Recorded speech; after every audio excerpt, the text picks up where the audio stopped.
Dito nga may nakita akong isang triple tail sa butas ng bato at ito, pipestahan natin sa pool.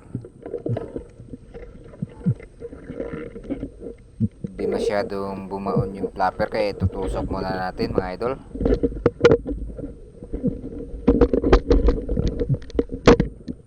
Ayan, medyo matagal-tagal natin maitusok dahil mabato yung kanyang sinandalan kaya medyo mahirap. At ito huhugutin na natin, mukhang bumaon na yung flapper. Ayun, paahon na tayo. Nasa mababaw na parte lang ito mga idol.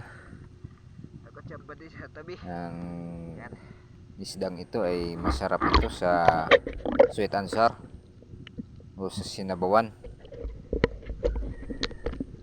Thank you for watching mga idol.